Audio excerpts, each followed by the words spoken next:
Hello and welcome to the in-depth series section of Drishti IAS. I'm Aisha, and in today's episode we will be discussing about the topic of India's foreign policy, what will be its challenges and what will be the opportunity for it. As the Modi government 3.0 has returned to power, so as it was Modi government 1.0, Modi government 2.0 and Modi government now 3.0.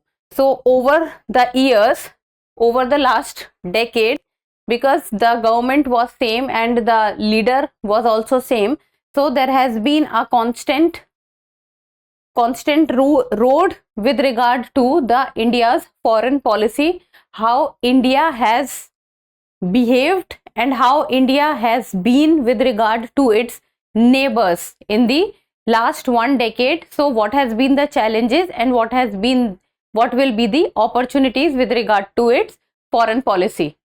So let us first understand the timeline. First we'll be looking at the news, then India's neighboring countries, then China's challenge, and in the end prelims practice question. Topic is of relevance from General Studies paper 2, that is international relations. So the news talks about India's foreign policy in Modi 3.0, a look at challenges and opportunities. Important point here is foreign policy. Now, as the Prime Minister Narendra Modi has taken his oath for the third time to be the Prime Minister of India, so when Mr. Narendra Modi or the Prime Minister of India was taking its oath, so India's neighborhood, when we say neighborhood, so there are few countries with regard to India's neighborhood who attended the oath taking ceremony of the Prime Minister of India.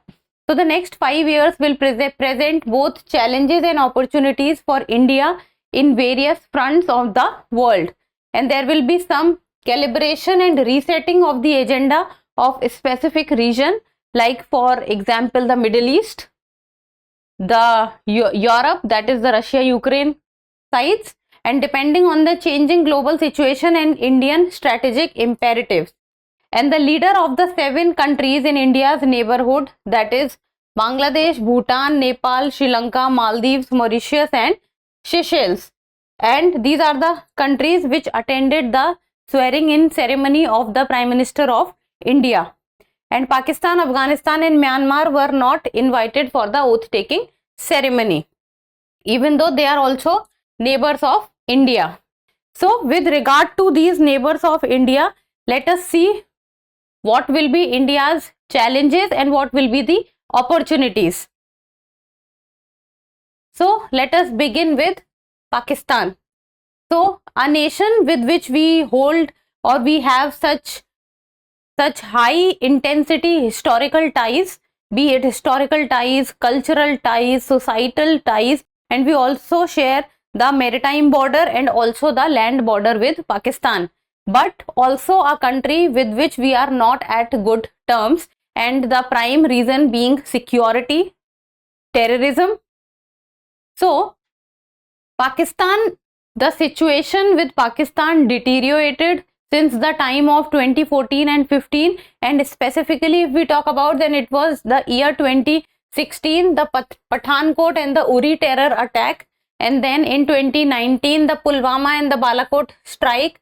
And what worsened the relationship between India and Pakistan was the revocation of Article 370, which Pakistan did not took it in the right sense.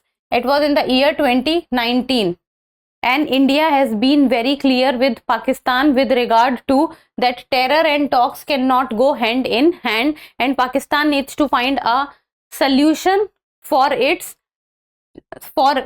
security issues and also for it being the safe haven for the terrorists. So with Pakistan, India hold a very big challenge, because Pakistan is India's neighbor, and India as a nation wants its neighbors to do well. And as of now, if we look at Pakistan, then the Pakistan economy is going down. It is not performing well. Then economic crisis is there in Pakistan, and the Pakistan as a country is also not doing well. Floods were there the currency is not performing well. So Pakistan is a big challenge for India. Then next comes Afghanistan, and when earthquake struck Afghanistan, India sent aid to Afghanistan. So no diplomatic relationship with Kabul since the time Taliban captured power in the year 2021, even though we send humanitarian aid, but the formal talks is not between Afghanistan and India. So Afghanistan is also a challenge. Next comes Myanmar. So Myanmar is a country with which we share land border and also maritime border, and Myanmar is a country which is also politically very unstable and is a country which is as of now going through internal problems. So the government and the military are not at good terms with each other, and the military coup also takes place in Myanmar. So challenge has been to engage with the junta government of Myanmar that has been preoccupied with armed resistance internally, and also the migration of Myanmar is a problem, and the infiltration from Myanmar side is also a problem. Then comes Maldives. Maldives and India has a challenging relationship. If we talk about the present relationship, then the relationship is not at good terms with each other, as the present president of Maldives is supposed to be and behaves in a way that it is tilted towards China, and because of certain actions of the president of the Maldives, and specifically the India outflank which happened in Maldives, that the military personnel of India who were present in Maldives, they were given a ultimatum that they need to move away from Maldives, and then ties are on low grounds. So the challenge is that whether the ties can get back to better situation or not, and Maldives president visiting India on the swearing in ceremony of Prime Minister Narendra Modi can be seen as a positive.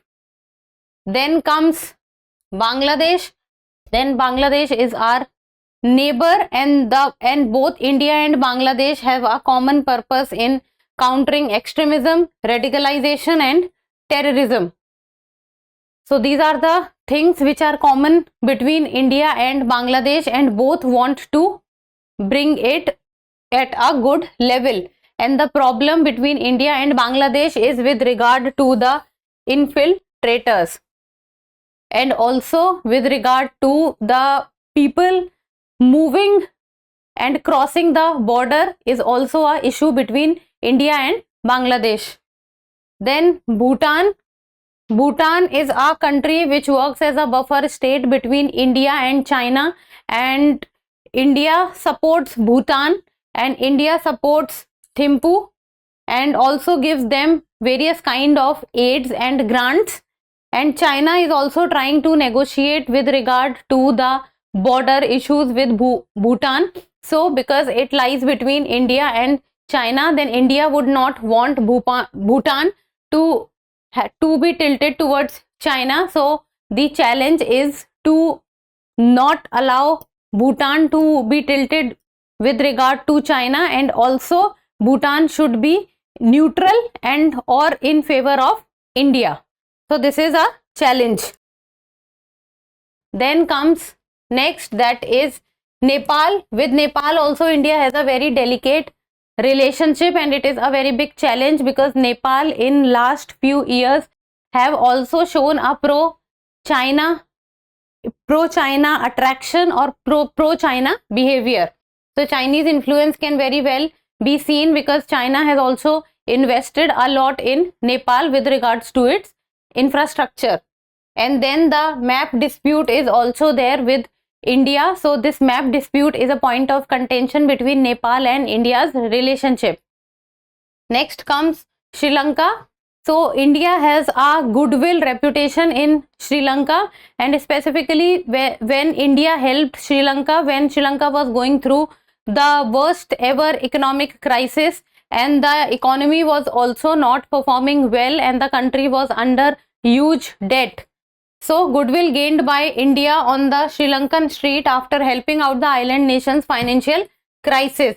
But recently there was a issue which was brought up, and that was with regard to the Kachativu island, and this bringing up of issue of Kachativu island was not liked by the Sri Lanka.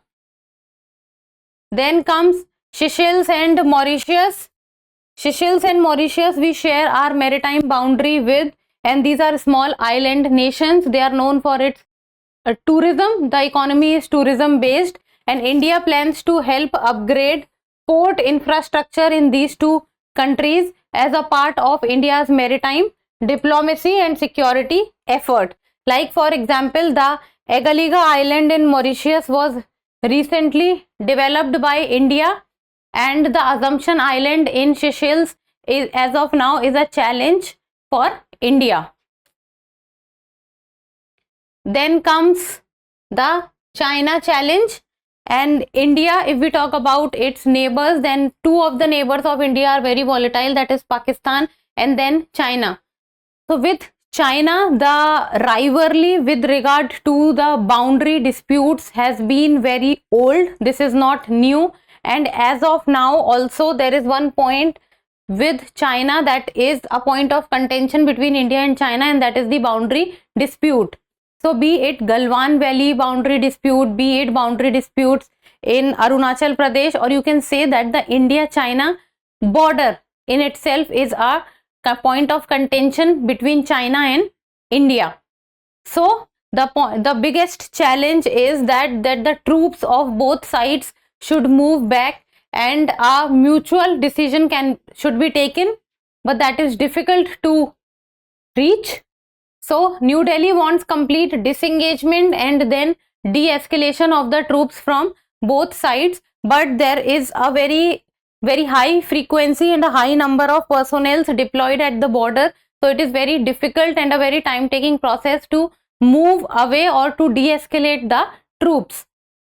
Then high-level engagement, especially Prime Minister Modi's meeting with President Xi Jinping in Kazakhstan on the sidelines of the SCO summit. So this was a positive which came out from the SCO summit, and it was seen that this can be a reset in ties between India and China.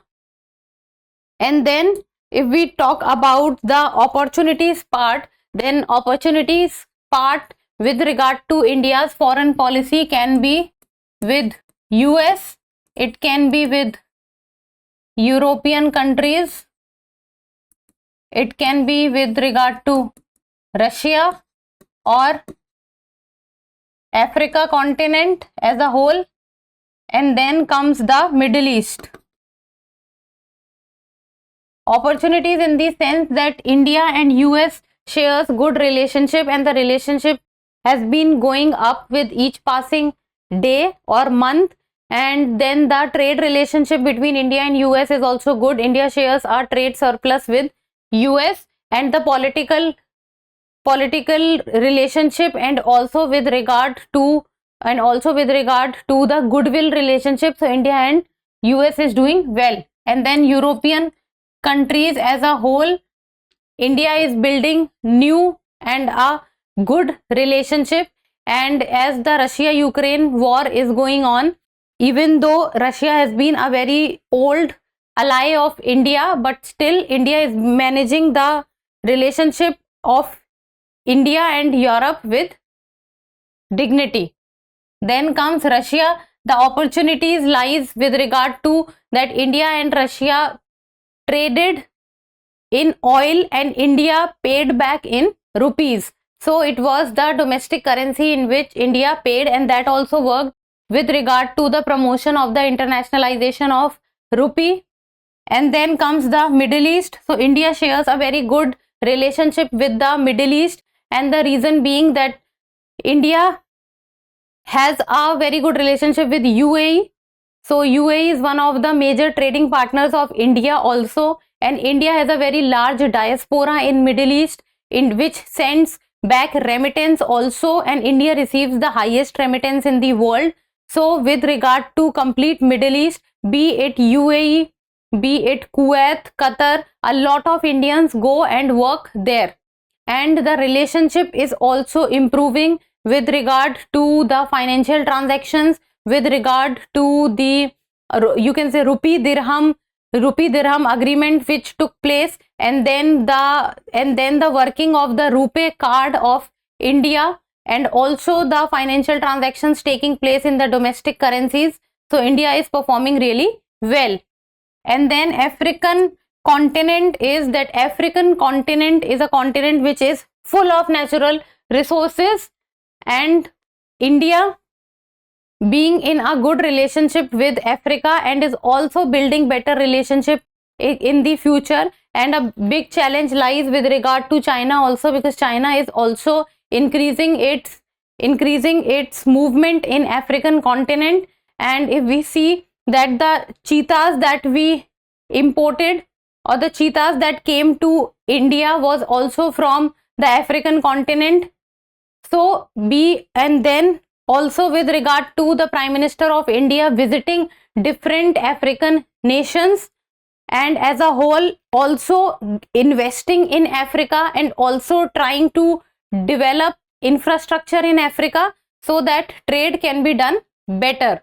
And with regard to European countries, with many European countries, the free trade agreement is also in talks. Now in the end, a prelims MCQ, and you people will give me the answer in the comment section. So the Assumption Island belong to which country? That is Seychelles, Mauritius, Maldives, or China. So give me the answer in the comment section. And that's all for today. Thank you so much for watching. Till we meet next time, keep reading, keep writing, and keep subscribing to the channel. Thank you.